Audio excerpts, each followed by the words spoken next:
Okay, DJ Mac. Thank you for that wonderful intro. You don't want to be doing too much. You don't want to be bouncing around everywhere. And thank you guys so much for tuning into this episode of All Scoring No Defense, the best sports podcast out there. And you know what? It's been a crazy weekend in sports. But before I get into that, I must tell you guys this. The All Scoring No Defense YouTube channel is up and running. Yes, I said that right. The All Scoring No Defense YouTube channel is up and running. Make sure you guys go there and subscribe because in the fall, we're going to be doing YouTube. We're no longer going to be doing the podcast anymore. Yes, I said that right. In the fall, when I move into my place, we're going to be uploading content to YouTube. So make sure you guys subscribe there. Now you say, Tyus, how do we subscribe? Type in All Scoring No Defense. A picture of myself should pop up. It's going to be me smiling in front of a car. Make sure you guys click the subscribe button. And if you don't have a YouTube account, trust me, it's free. It's free to make a YouTube account and boom, subscribe. Because in the fall, we're going to be doing YouTube and we're no longer going to be doing the podcast. Now you ask me, well, Tyus, why are you not going to be doing the podcast anymore? Because video is everything. And me personally, I don't think it's fair that for me to be talking and y'all can't see me. So, yeah. And plus, I think it's going to be a really cool experience. So please make sure you guys go there and subscribe. Again, it's the All Scoring No Defense YouTube channel. Just type that in, All Scoring No Defense, and you should see me. All right, let's get into it. This has been a crazy weekend in sports. And hold on. I got to do this. I done had a stressful day at work, a real stressful day at work. And I gotta do this. Okay, go. Now that you guys know that I smoke marijuana, let's continue. As reported by Overtime, Shaqir O'Neal, Shaq's youngest son, is going to historically black college, Texas Southern University. O'Neal, a 6'6" shooting guard, said he committed to the University of Texas Southern to change the narrative on historically black colleges. Shaqir, who happens to be a 3-star recruit and number 275 in the nation. Now, this is big because Shaqir has game. He can take you off the dribble, he can shoot the mid-range, and he can step behind the three and knock it down with consistency. But the biggest part of his game that doesn't really get enough recognition is his passing ability. He is an excellent passer. And also, get this. You guys remember when I did an episode on TSU a couple months ago, how I said TSU basketball is on the rise? Oh, see, I told you. And you guys also can see how the power of one is effective. What do I mean by that? A couple months ago, Mikey Williams, one of the top high school recruits, tweeted, an HBCU wouldn't be a bad move.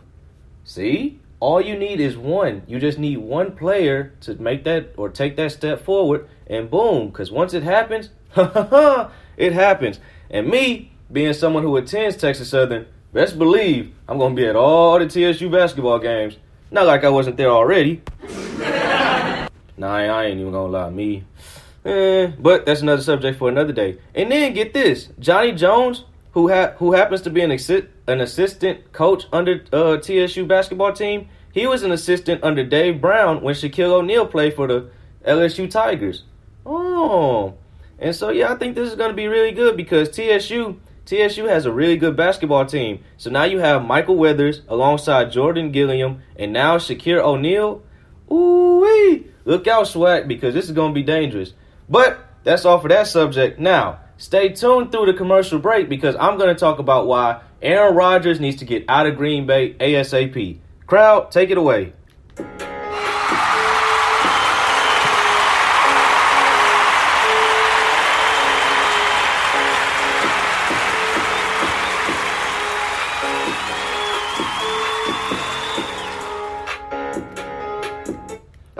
Okay. Now, this has been building up for the past 2-3 years. What do you mean by this, Tyus? Aaron Rodgers has been talking to the Green Bay Packers organization, and they haven't been listening. What do I mean by this? Well, he said a couple years ago, give me some help. They didn't do anything. They paid him a lot of money, but they're not trying to help this dude win. And you guys remember on Friday when I said owners in the past did more for players winning-wise as opposed to now where they just give you a whole bunch of money and they want you to do everything? This is a perfect example because as if Aaron Rodgers isn't as dug in as it sounds and dead set on never playing for the Green Bay Packers again, then the team could have done nothing in the past weekend NFL draft to change that. A team that has already brought back its core from the group that had went back-to-back seasons of 13-3, only to lose in the NFC Championship game.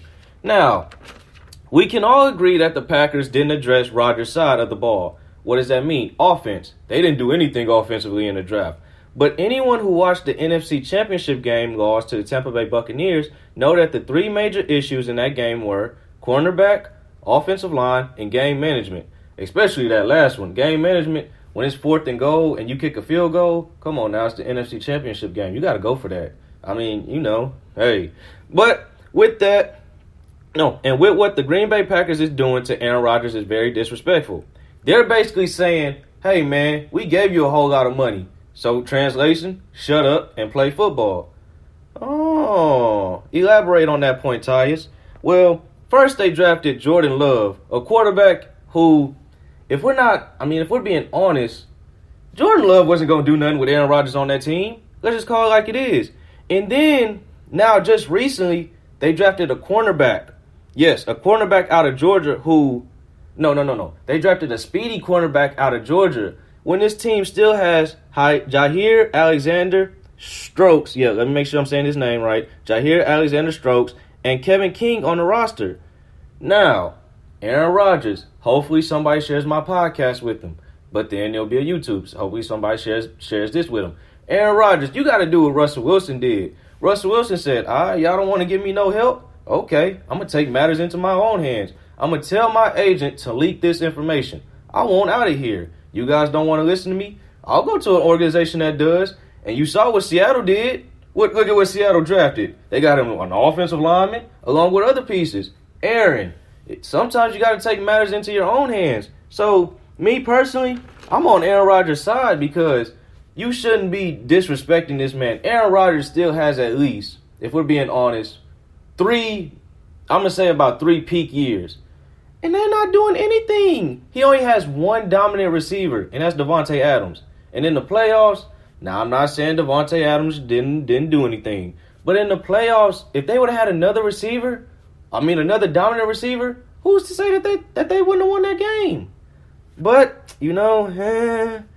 sometimes management, they're hard-headed. They don't like listening. They don't like listening to the players. Now, why is this? I don't know. I have no idea. But let's just hope for Aaron's sake.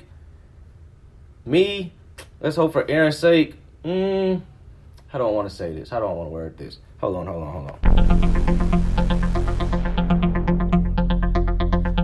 All right, that was my time to think. That gave me a little bit of time to think. For Aaron's sake, you know what? I think he might have to get out of Green Bay because you have to look at it like this. Tom Brady went to Tampa Bay, and they did everything that Tom Brady said, and he got them a Super Bowl. And other QBs around the NFL are looking at that, and they're like, hold on. Why doesn't my team do this? Why doesn't my team listen to me like that?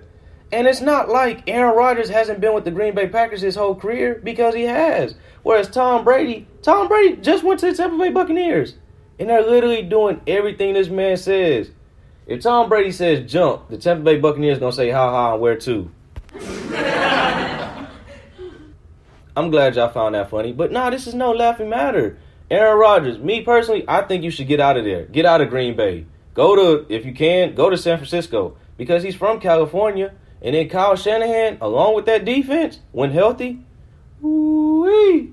But we'll just have to wait and see how that plays out. But stay tuned with us because we're finna go to commercial break again. And when we come back from commercial break, we're gonna discuss the Los Angeles Lakers' troubles. Crowd, let's do this.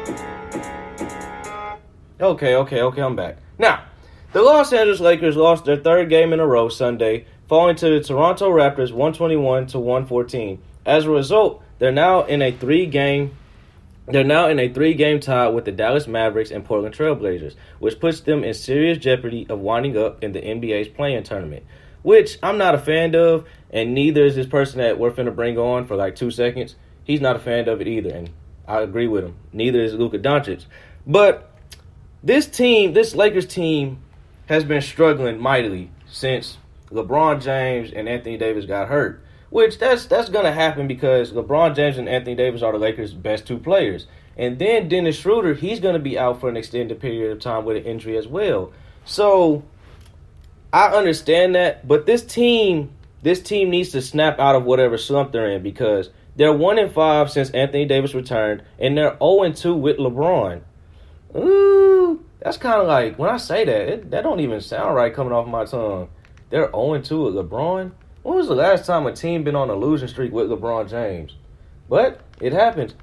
And so now, and now they're tied. They're tied for second worst in win percentage in the NBA, and they're -5 in points per game. That's 22nd in the NBA. That does not look good at all. And what also concerns me with this Lakers team is their defense. My God, like Kyle Kuzma, I can play better defense than Kyle Kuzma. Yes, I said it right. Kyle Kuzma's defense is terrible. And then I think NBA teams are starting to realize Montrezl Harrell, I love his heart, I love his passion, but he's just too small.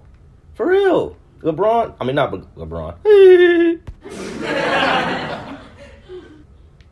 Yeah, not LeBron, but Montrezl Harrell, he's just too small. Now, I believe the Lakers will get things resurrected, and I think the Lakers will get things corrected because they have LeBron James and Anthony Davis, two of the top 5 NBA players.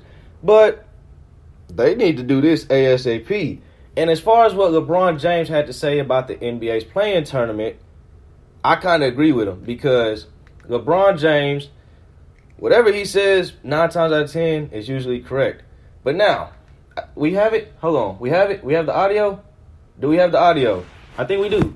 We have the audio to what LeBron James has said about the NBA's play-in tournament. Y'all ready? It doesn't matter at the end of the day if I'm not, 100% close to 100%. It don't matter, where we land. So that's my mindset. And if this happens to we end up at 6th or 5th or whatever the case may be, or if we end up in the playoff, whatever that thing is, whoever came up with it. Need to be fired.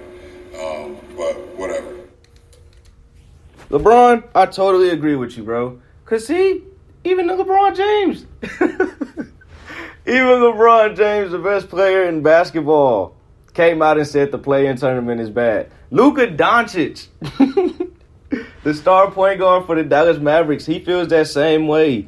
Because me personally, I'm the type, I believe you have to earn your spot to be in the postseason. Now, I understand the NBA wants to see Zion. They want to see Zion in the playoffs, money and all that other stuff.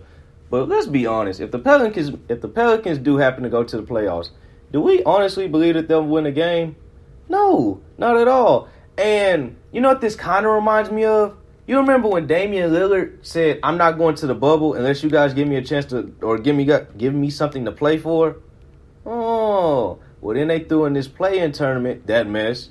And so now if they did win enough games, which the Blazers did, you get the A seed. But no, NBA, please listen to your boy. Get rid of this NBA tournament or this play-in tournament.